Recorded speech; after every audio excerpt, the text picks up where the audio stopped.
What's going on, everyone? Hope everyone is having a great month of January, starting off the year strong. God bless everyone. Last time we discussed how to serve God in 2026 and how, although the methods are still the same and how the Bible has not changed and how God has not changed, and that we don't need to overcomplicate the simple, basic ingredients in what it takes to be a true follower of Christ. It is a new year. That's the only thing that's changed. The year is the only thing that has changed. But the message of the gospel has not changed. God has not changed. And the only thing that has changed is the world and that he's coming back soon. So therefore, we have to be prepared. Today's topic is using the God-given gifts that we have since birth, by the way. We have to use it to glorify him. Now, you heard me say since birth. Some people will say, well, that's not necessarily true because I didn't find out my gift until I was 20 or 30 or maybe even 40 and later on in life. Here's the thing. It was always there. You just didn't trust God enough or serve him enough for him to pull it out of you or for him to expose it to you. And maybe you were already doing said gift, but you didn't realize that it was from him till later on in life. I want to start this video off by quoting 1 Corinthians chapter 10 at verse 31. So whether you eat or drink or whatever you do all to the glory of God. Key idea, every action, including creative work, business, and talent, should ultimately point back to God. A lot of people are going to read this verse and say, well, I don't understand. What if I'm a banker or an accountant or someone that works as a teacher or a custodian, or I work at a warehouse or a grocery store? How in the world is me doing a simple 9-to-5 job glorifying God? Or how in the world is me starting a business glorifying God? Or playing a sport that I've been gifted in athleticism? How in the world is this glorifying God? Well, let's break down. What does it really mean to glorify the Lord? All it simply means is to make sure you acknowledge why you're in that position. Let me explain. I'll give two examples. I'll use myself as an example, as a matter of fact. I'm an artist. I love art. As you can see in this video, I'm doing an art piece as we speak. And if I wasn't the kind of person to acknowledge where my gift came from, if I wasn't the kind of person that doesn't acknowledge who gave me the gift of art, when I would do an art show or when someone would come to me and ask me, hey, where'd you get your ideas from? Or how did this all start? I would completely take God out of the picture. And I would just say, oh, well, I just discovered that I was good at drawing since I was a little kid and yada, yada, yada. But if I did the opposite end and I made sure that I gave God credit and I made sure that I would let people know that he is in the center of my art career, I wouldn't necessarily shove the gospel down their throats, but I would let them know, hey, the gift was already there, but over a course of years, he revealed it to me that this is from him. And obviously, I would give a few examples of situations that happened in my life. And in my artist statement, I would make sure that my faith is sprinkled in there.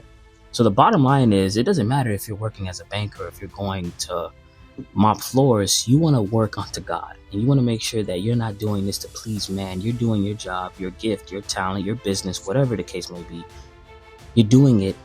Obviously, it has to be legal. That's why the scripture says, whether you eat or drink, whatever you do to the glory of God. It has to be something good and clean. It can't be something that's not legal. Let's just make that clear. All right, I don't care how much you pray. If you're a drug dealer, that God's not going to glorify that. God's not going to bless that. This has to be something that is 100% legal, 100% clean, and justifiable, right? You have to give God the credit. How dare I go through this world and live my life knowing that I am in a position where I could not have gotten there if it wasn't for my faith in Christ.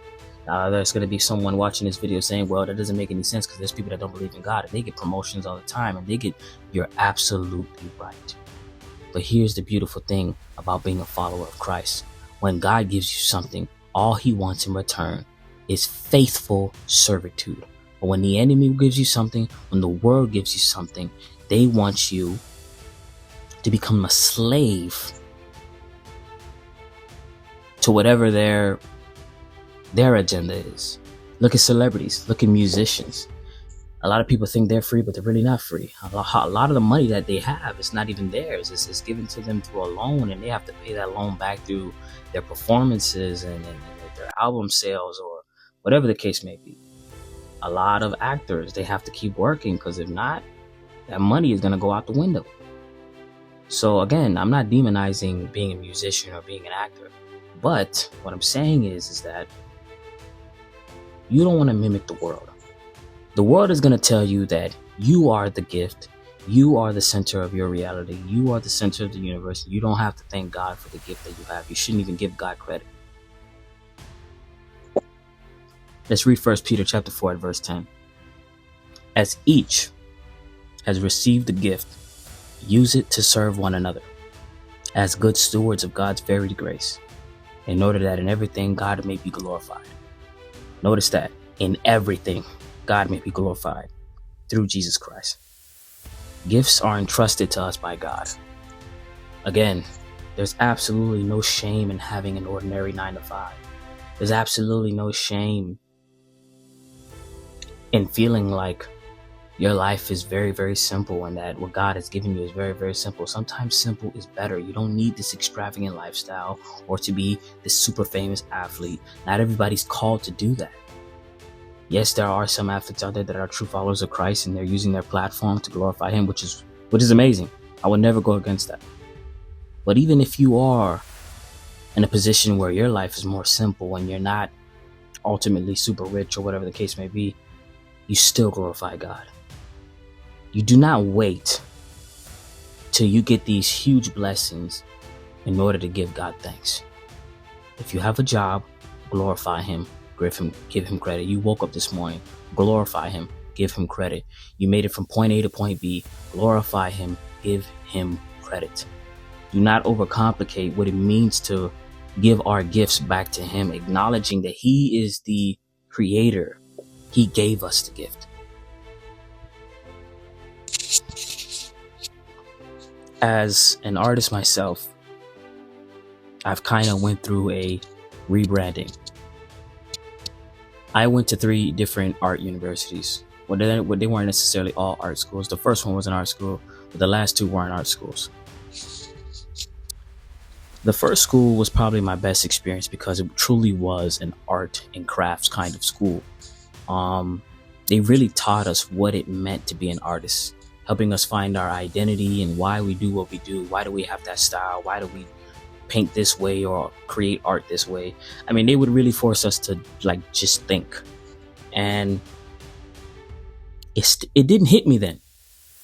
Surprisingly, it didn't really hit me. I knew that it was God's, will for me to go to that school, but it still didn't hit me that He blessed me with the gift of art. It didn't hit me. You know why? Because I was comparing myself to other artists. I was comparing myself to the other artists that were there and looking at how amazing their artwork was. But they all had different styles and they all had their own callings, right?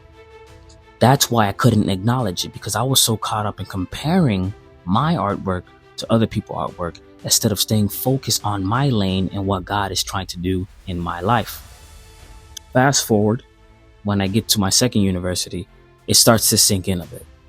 It starts to sink in a bit as I'm doing art shows, and I have to acknowledge, I'm like, wait a minute. This is ultimately from God. He planted in me before I was even born. And although I don't believe I put my faith in the artist statement, because I'm going to be honest with you, I was a little bit dumbfounded on how artist statements were. And even though they did teach us how to do it, I thought that you just had to put that, oh, I'm from this state or whatever. If I knew what I knew now, I would have put it in there to make it more creative. Like, I would have put my faith in there, but it is what it is. I was just being lazy, and I didn't want to put too many details. I wanted to keep it plain and simple like every other artist.